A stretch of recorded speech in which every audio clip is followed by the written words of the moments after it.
मैं doctor Narendra Singh, orthopaedic surgeon और pain consultant, Noble hospital Bhopal.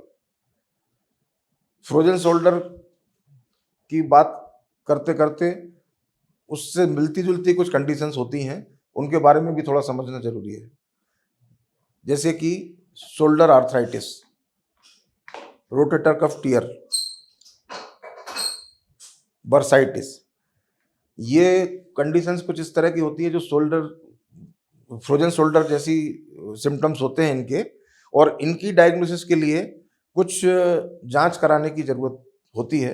हालांकि फ्रोजन शोल्डर में जांच इसलिए कराई जाती है, एक्सरे इसलिए कराना ज़रूरी होता है कि ये देखने के लिए कि हम जो एक्सरसाइज करवाएंगे वो करवाने से कोई नुकसान तो नहीं होगा, कहीं उसको ऐसी कोई समस्या तो नहीं है कि बोन में कुछ वीकनेस हो या बोन में कुछ इस तरह की चीज़ हो जिसके कारण से मूवमेंट अभी नहीं करवा सकते हो। एक्सरे इसलिए करवाया जाता है।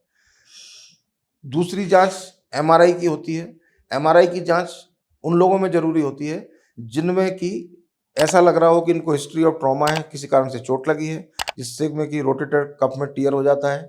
तो रोटेटर कफ का टियर देखने के लिए, या कुछ बोनी डिफेक्ट होते हैं जिसको डिसलोकेशन हुआ हो जिसको पहले, तो डिसलोकेशन के बाद में डिसलोकेशन को रिड्यूस कर देते हैं, लेकिन उसमें अनस्टेबल जो हो जाता है उसके लिए एमआरआई की जांच से पता चलता है।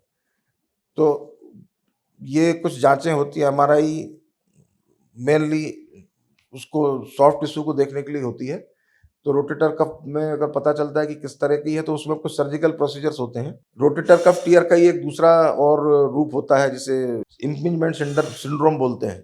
इम्पिंजमेंट सिंड्रोम का मतलब होता है कॉमन भाषा में कि जो रोटेटर कफ होता है जिसमें कि लिगामेंट्स के एंड्स वो होते हैं, तो कई बार वो शोल्डर के मूवमेंट के दौरान शोल्डर जॉइंट के अंदर फंस जाते हैं, तो बड़ा सीवियर पेन कुछ समय के लिए होता है, और जैसे ही वहाँ से हटता है मूवमेंट करने में तो खत्म हो जाता है। तो ये कुछ इस तरह के जो हैं शोल्डर की बीमारियां कह लो इनको, कि इनके ट्रीटमेंट के लिए ज़्यादातर केसेज में सर्जिकल इंटरवेंशन की ज़रूरत पड़ती है, और मोस्टली आजकल ये सब चीज़ें कुछ आर्थ्रोस्कोपिकली होने लगी है। यदि आपको वीडियो पसंद आया हो तो उसे लाइक और शेयर करें। धन्यवाद।